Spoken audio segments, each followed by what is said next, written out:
পশ্চিম এশিয়ার পরিস্থিতি আবার উত্তপ্ত হয়ে উঠছে। দীর্ঘদিন ধরে চলা সংঘর্ষ বিরতির মধ্যে হঠাৎ করে লেবাননে নতুন করে হামলা চালিয়েছে ইসরায়েল।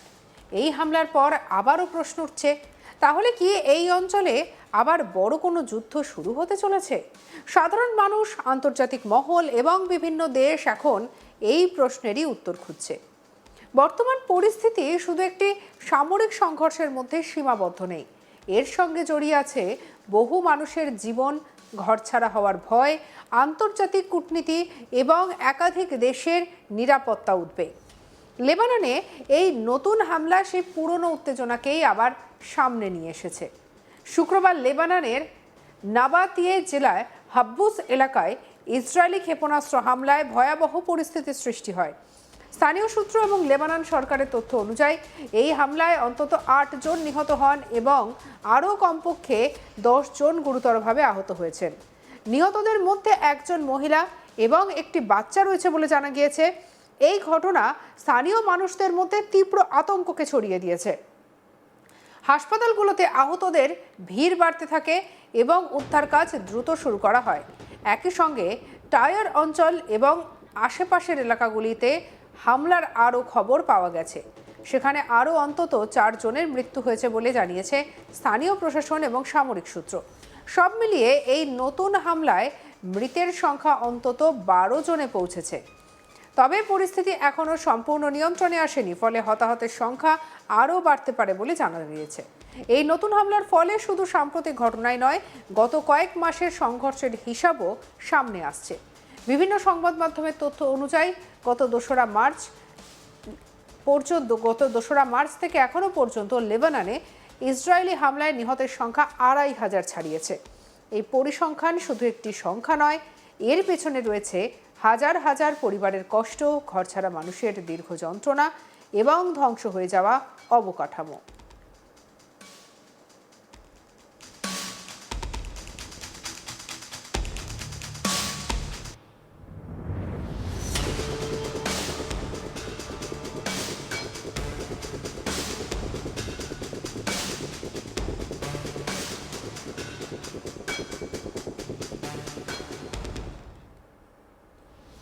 লেবাননের বহু এলাকা এখনো ধ্বংসস্তূপে পরিণত হয়েছে। স্কুল, হাসপাতাল, বাড়িঘর সবকিছুই ক্ষতিগ্রস্ত হয়েছে বলে অভিযোগ উঠছে। এই হামলা নতুন নয়, এর পেছনে রয়েছে দীর্ঘদিনের রাজনৈতিক এবং সামরিক উত্তেজনা। গত কয়েক বছরে পশ্চিম এশিয়ায় পরিস্থিতি ধীরে ধীরে জটিল হয়ে উঠছে। বিশেষ করে ইসরায়েল, লেবানন, ইরান এবং বিভিন্ন সশস্ত্র গোষ্ঠীর মধ্যে উত্তেজনা বারবার বেড়েছে। 2023 সালের 7 অক্টোবর গাজায় হামাসের সঙ্গে ইসরায়েলের বড় সংঘর্ষ শুরু হয়। এরপর থেকে পুরো অঞ্চলেই অস্থিরতা ছড়িয়ে পড়ে, আর এর প্রভাব পড়ে লেবাননের দক্ষিণ অংশ। সেখানে সক্রিয় থাকা শিয়া সশস্ত্র গোষ্ঠী হেজবুল্লাহ ইসরায়েলের বিরুদ্ধে প্রতিক্রিয়া জানায় এবং সংঘর্ষ শুরু করে। আর এর ফলে দুই পক্ষের মধ্যে দীর্ঘ সময় ধরে সীমান্ত এলাকায় হামলা পাল্টা হামলা চলতে থাকে। ধীরে ধীরে এই সংঘর্ষ আরও বিস্তৃত হয়। এই সংঘর্ষে শুধু ইসরায়েলের এবং লেবাননের নয়, আরও বড় আঞ্চলিক শক্তিগুলোর ভূমিকা রয়েছে। ইরান বহুদিন ধরে হেজবুল্লাহকে সমর্থন করে আসছে। অন্যদিকে ইসরায়েলের পাশে রয়েছে আমেরিকা সহ কয়েকটি পশ্চিমা দেশ। সম্প্রতি পরিস্থিতি আরও জটিল হয় যখন ইরানের সঙ্গে ইসরায়েল এবং আমেরিকার সম্পর্ক আরও উত্তপ্ত হয়ে ওঠে। গত 28শে ফেব্রুয়ারি ইরানের মাটিতে ইসরায়েলি সেনার হামলায় পরিস্থিতি দ্রুত বদলে যায়, আর এরপর হেজবুল্লাহ প্রতিশোধমূলক হামলা চালায় বলে অভিযোগ ওঠে। আর এর জবাবে ইসরায়েল লেবাননের বিভিন্ন এলাকায় বিমান এবং ক্ষেপণাস্ত্র হামলা শুরু করে দেয়। আর এই পুরো ঘটনা প্রবাহ ধীরে ধীরে একটি বড় সংঘর্ষের দিকে এগিয়ে যায়। গত বছর আন্তর্জাতিক মধ্যস্থতায় ইসরায়েল এবং লেবাননের মধ্যে একটি সাময়িক সংঘর্ষ বিরতি চুক্তি হয়। সেই সময় বলা হয়েছে দুই পক্ষই সরাসরি সংঘর্ষ থেকে বিরত থাকবে এবং সাধারণ মানুষ নিরাপদে ফিরে যেতে পারবে। এই চুক্তিতে আন্তর্জাতিক মহল, বিশেষ করে আমেরিকা এবং ফ্রান্স গুরুত্বপূর্ণ ভূমিকা নেয়। পরে ডোনাল্ড ট্রাম্প একটি 10 দিনের যুদ্ধবিরতির ঘোষণা দেন বলে দাবি করা হয়েছে, কিন্তু বাস্তবে সেই শাস্তি বেশিদিন স্থায়ী হয়নি। সাম্প্রতিক হামলা সেই যুদ্ধবিরতি চুক্তিকে কার্যত লঙ্ঘন করেছে বলে মনে করা হচ্ছে।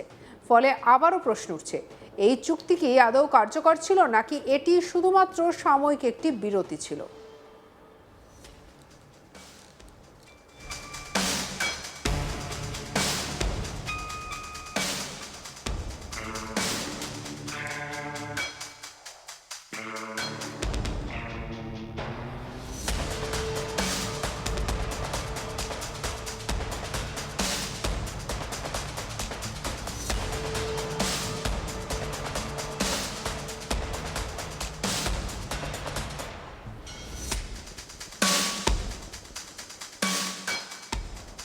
এই সংঘর্ষে সবচেয়ে বড় ক্ষতি হচ্ছে সাধারণ মানুষের।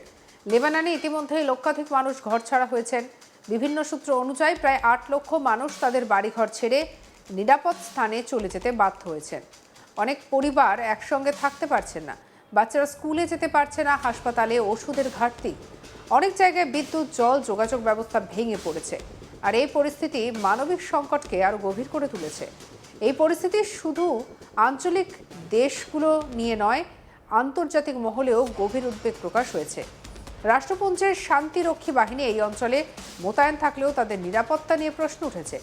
ভারত সহ প্রায় ৩০টি দেশ এই সংঘর্ষ নিয়ে উদ্বেগ জানিয়েছে এবং দ্রুত শান্তি ফেরানোর আহ্বান করেছে। তাদের মতে, যদি এই সংঘর্ষ দ্রুত নিয়ন্ত্রণে আনা না যায় তাহলে এটি আরো বড় আকারে নিতে পারে, পুরো অঞ্চলের স্থিতিশীলতা নষ্ট হয়ে যেতে পারে। আবার কি বড় যুদ্ধের দিকে এগিয়ে যাচ্ছে পশ্চিম এশিয়া? এই প্রশ্নই এখন সবচেয়ে গুরুত্বপূর্ণ।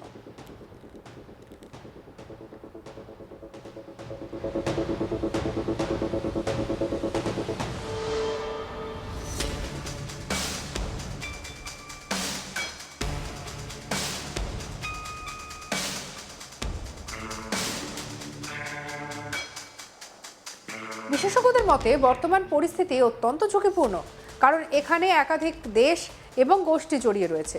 এটি ছোট ঘটনা থেকে বড় সংঘর্ষ শুরু হতে পারে। ইসরায়েল হেজবুল্লাহ সংঘর্ষ যদি আরও বাড়ে তাহলে তা শুধু লেবানন বা ইসরায়েলের মধ্যে সীমাবদ্ধ থাকবে না, এতে পুরো পশ্চিম এশিয়া অস্থিতিশীল হয়ে পড়তে পারে। ইরান, সিরিয়া এবং অন্যান্য গোষ্ঠীর ভূমিকা নিয়ে এই পরিস্থিতি আরও জটিল করে তুলতে পারে। বর্তমানে পরিস্থিতি অনেকটাই স্থিতিশীল। একদিকে রয়েছে কূটনৈতিক আলোচনা এবং যুদ্ধবিরতির চেষ্টা, অন্যদিকে রয়েছে চলমান হামলা এবং পাল্টা হামলা। যদি দ্রুত কোনো সমঝোতা না হয় তাহলে সংঘর্ষ আরও বাড়তে পারে। অন্যদিকে আন্তর্জাতিক চাপ যদি কার্যকর হয় তাহলে নতুন করে আলোচনার পথও খুলতে পারে। লেবাননে ইসরায়েলের সাম্প্রতিক হামলা শুধু একটি সামরিক ঘটনা নয়, এটি একটি বড় আঞ্চলিক সংকটের ইঙ্গিত। যুদ্ধবিরতি থাকা সত্ত্বেও এমন হামলা আবারও দেখিয়ে দিল যে পশ্চিম এশিয়ার পরিস্থিতি এখনো কতটা অস্থির। সাধারণ মানুষের জীবন, নিরাপত্তা এবং ভবিষ্যৎ এখন বড় প্রশ্নের মুখে। এখন পুরো বিশ্ব তাকিয়ে আছে এই উত্তেজনা কি শান্ত হবে নাকি আবারও নতুন করে একটি বড় যুদ্ধের দিকে এগোবে, সেই দিকে। সঙ্গে রাখুন আজ তাক বাংলাকে। আপনার মতামত জানান কমেন্ট সেকশনে। প্রতিটা আপডেটের জন্য, যুদ্ধের খবরের জন্য সাবস্ক্রাইব করতে ভুলবেন না।